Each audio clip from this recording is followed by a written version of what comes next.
नमस्कार दोस्तों, आपका मेरे चैनल में स्वागत है। दोस्तों आज हम बात करेंगे डोजेस फॉर्म के बारे में। जी हाँ दोस्तों, हमारी जो मार्केट है उसमें कौन कौन सी आपको डोजेस फॉर्म मिलेंगी। जैसे मतलब टेबलेट है, इंजेक्शन है, कैप्सूल है, आई ड्रॉप्स है, ईयर ड्रॉप्स है। तो कितने टाइप की टोटल डोजेस फॉर्म होती है जो पेशेंट के द्वारा एडमिनिस्ट्रेट की जाती है या पेशेंट के द्वारा ली जाती है। आज उन्हीं सभी डोजेस फॉर्म के बारे में बताएंगे कि कैसे कैसे क्या डोजेस फॉर्म होती है, कौन कौन सी फॉर्म में जो डोज होती है वो पेशेंट लेता है। तो दोस्तों चलिए बिना टाइम को वीडियो को स्टार्ट करते हैं। वीडियो स्टार्ट करने से पहले जो लोग नए हैं वो चैनल को सब्सक्राइब जरूर कर लें और पास में दिख रहे बेल आइकन को भी प्रेस कर दें। तो चलिए दोस्तों वीडियो स्टार्ट करते हैं।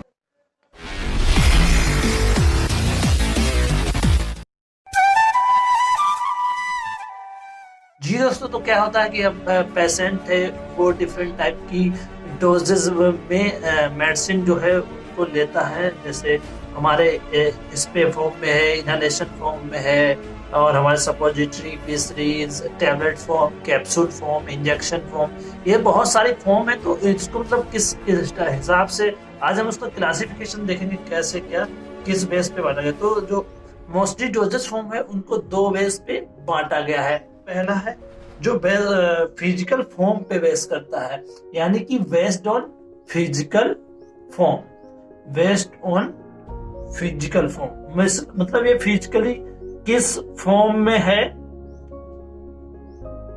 उसके अकॉर्डिंग इसको डिफाइन किया गया है, इसको कैटेगराइज किया गया है। दूसरा है based on route of administration, यानी कि हम किस रूट से ये मेडिसिन लेते हैं।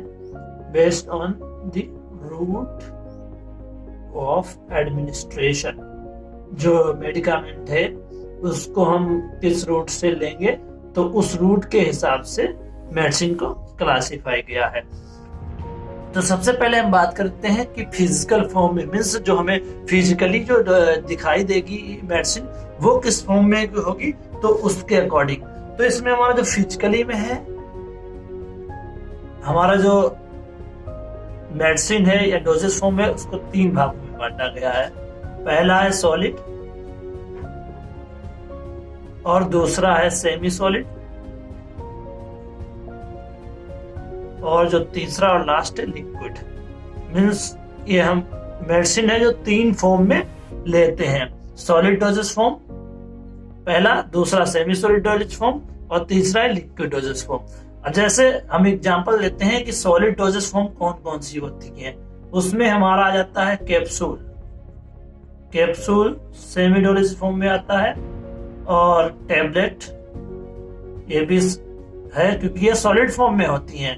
तो इनको हम सेमी सॉलिड डोजेस फॉर्म के अंदर क्लासीफाई करते हैं। और इसमें हमारा सपोजिटरी हो गया, ये सब जो है जो भी सॉलिड प्रिपरेशन है वो सॉलिड डोजेस फॉर्म के अंदर आएंगी।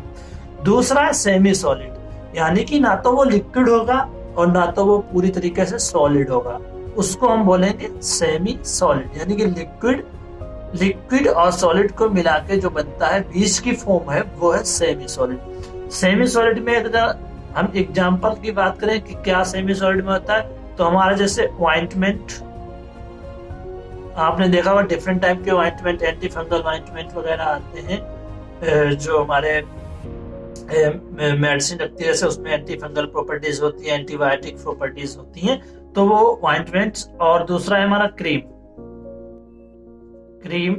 ये इस टाइप की जो होती हैं वो आती हैं सेमी सॉलिड में, जो प्रिपरेशन है ना तो ये लिक्विड में है ना तो ये सॉलिड में है, तो इसके ये सेमी सॉलिड में आएंगी। जैसे वो हमारा ऑइंटमेंट डिफरेंट टाइप के, जैसे बीटाडीन ऑइंटमेंट हो गया, और हमारे बहुत सारे ऐसे मेडिकेटेड ऑइंटमेंट होते हैं, नॉन मेडिकेटेड ऑइंटमेंट होते हैं। और क्रीम्स जैसे हमारी जो ब्यूटी क्रीम्स जैसे फेयर एंड लवली वगैरह हो गया, फेयर एंड हैंडसम हो गया, और भी बहुत सारी क्रीम्स होती हैं वो सेमी सॉलिड डोजेस फॉर्म के अंदर आती हैं। कुछ मेडिकेटेड क्रीम्स भी आती हैं तो वो ये इसके अंदर आ जाएंगी। थर्ड है वो है लिक्विड डोजेस फॉर्म। जी हाँ दोस्तों, लिक्विड डोजेस फॉर्म में हम क्या करेंगे, जो लिक्विड की तरह दिखाई देंगे वो हमें होंगे लिक्विड डोजेस फॉर्म के अंतर्गत आएंगे। इसमें हमारा हो गया सिरप, आपने देखा होगा डिफरेंट टाइप के मल्टीविटामिन सिरप है, बी कॉम्प्लेक्स सिरप है, डाइजेस्टिव सिरप है, या कुछ एंजाइम के सिरप होते हैं, और बहुत से सारे ऐसे सिरप होंगे जो मिल जाएंगे आपको मार्केट में। तो ये लिक्विड डोजेज फॉर्म के अंतर्गत आएंगे। और हमारे सस्पेंशन भी इसी के अंतर्गत आते हैं। सस्पेंशन में देखा होगा कुछ हमारे बच्चों के सस्पेंशन होते हैं, जैसे ओफ्लोक्सासिन प्लस ओरिंडाजोल में आपको सस्पेंशन मिलेगा। दूसरा आपको पैरासीटामोल में सस्पेंशन मिलेगा। और जो तीसरा है वो आपको मिलेगा एसिक्लोफिनेक प्लस पैरासीटामोल में आपको मिलेगा। ये जो है सस्पेंशन फॉर्म में है, ये भी लिक्विड डोजेज फॉर्म के अंतर्गत आएगी। यानी कि अब फिजिकल फॉर्म पे हम बात करें तो सॉलिड और सेमी सॉलिड और लिक्विड, मैंने आपको विद एग्जांपल बताया। अब हम बात करते हैं, ये तो पहला हो गया फिजिकली, और अब हम बात करें route of drug administration, means जो मेडिसिन है वो किस रूट से हमारी बॉडी में जा रही है। जैसे वो हमारे ओरली जा रही, टॉपिकल जा रही, कौन कौन से ऐसे रूट हैं जिनके थ्रू हमारी बॉडी में मेडिसिन जाती है, तो उसके अकॉर्डिंग डोजेज फॉर्म को हम बांटते हैं। तो इसमें सबसे पहला है वो है ओरल डोजेज फॉर्म एडमिनिस्ट्रेशन के हिसाब से। ओरल में कैसे क्या होता है, जैसे हमारी टैबलेट है, टैबलेट ओरली मींस मुंह से लेते हैं जो चीज, हम उससे बोलते हैं ओरल। तो आप जैसे कैप्सूल हो गया, टैबलेट हो गई, सिरप हो गए, ये रूट ऑफ एडमिनिस्ट्रेशन के हिसाब से ओरल डोजेज फॉर्म हो गया एक। दूसरा रूट है हमारा टॉपिकल में हमारे कौन से आते हैं, इसमें तो हमारा टैबलेट, कैप्सूल वगैरह एग्जांपल हो गया ओरल डोजेज फॉर्म में। और टॉपिकल में हमारा आगे जैसे क्रीम, जो चीज हम टॉपिकली यूज करते हैं स्किन पे डायरेक्टली या म्यूकस मेम्ब्रेन पे, उसको हम टॉपिकल के अंतर्गत आते हैं। जैसे क्रीम हो गया, ऑइंटमेंट हो गया, जेल हो गया, और जो हमारा डिफरेंट टाइप के हमारे स्प्रे हो जाते हैं जो टॉपिकली यूज किए जाते हैं। जैसे कुछ एनाल्जेसिक स्प्रे होते हैं, जैसे बॉलिनी है और नीमो सेट है, ऐसे बहुत सारे स्प्रे आते हैं, वो टॉपिकली हम यूज करते हैं। तो ये हमारे अगर टॉपिकल रूट में, तो ये ओरल रूट और टॉपिकल रूट। तीसरा है हमारा है इनहालेशन। जी हाँ दोस्तों, इनहालेशन आपने देखा होगा कि एरोकार्ट, जो कि दमा के पेशेंट होते हैं तो उनको एरोकार्ट रोटाकेप दिया जाता है, जो कि इनहेल किया जाता है, जो हमारे माउथ में वो फ्यूम्स के रूप में हमारी बॉडी में जाता है और अपना मोड ऑफ एक्शन दिखाता है, और जो पेशेंट है उसको रिलीफ मिलता है। हमारे नेक्स्ट रूट है वो है ऑप्थेल्मिक।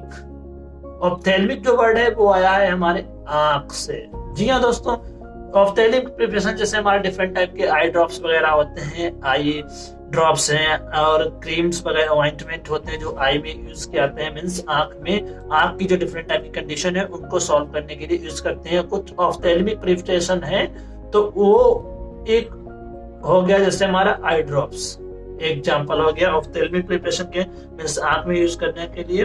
और हमारा जो आखिरी है और लास्ट है वो है पेरेंट्रल। जी हाँ दोस्तों, पेरेंट्रल मींस क्या होगा, ये हम माउथ से नहीं लेंगे, ये इंजेक्टेबल, इसे दूसरा नाम दिया गया है इंजेक्टेबल प्रिपरेशन, इसको हम इंजेक्टेबल भी बोलते हैं। जी दोस्तों, ऑप्थेल्मिक के बाद हम यहाँ पे एक और ले लेंगे, इसमें हम पेरेंट्रल बोलेंगे, और पेरेंट्रल को हम इंजेक्टेबल भी बोलते हैं। मींस ऐसी प्रिपरेशन जिनको हम सुई और सिरिंज के हेल्प से हम बॉडी में इंट्रोड्यूस करते हैं, उन्हें पेरेंट्रल प्रिपरेशन बोलते हैं। जैसे डिफरेंट टाइप के इंजेक्शन हो गए, इंजेक्शन चाहे हमें वो सबक्यूटेनियसली दो, चाहे इंट्राडर्मल दें, चाहे इंट्रामस्कुलरी दें, और चाहे हमारे इंट्रावेनसली दें, मींस आईवी, आईएम, चाहे वो क्यूटेनियस में हमारे डिफरेंट टाइप के वैक्सीन वगैरह रखते हैं, तो वो आते हैं पेरेंट्रल में। जी हाँ दोस्तों, इसमें ओरल हो गया, टॉपिकल हो गया, इनहेलेशन हो गया, और पेरेंट्रल हो गया, और ऑप्थेल्मिक हो गया। ये तो हमारे रूट ऑफ एडमिनिस्ट्रेशन के आधार पर क्लासिफिकेशन है, और ये जो है वो है फिजिकल फॉर्म के आधार पर क्लासिफिकेशन है। तो दोस्तों, आशा करते हैं आपको वीडियो अच्छा लगा होगा। अगर वीडियो अच्छा लगे तो लाइक जरूर करें, मेरे चैनल को सब्सक्राइब करना ना भूलें। तो चलिए दोस्तों, आज के लिए बस इतना ही, मिलते हैं नेक्स्ट वीडियो में नए टॉपिक के साथ।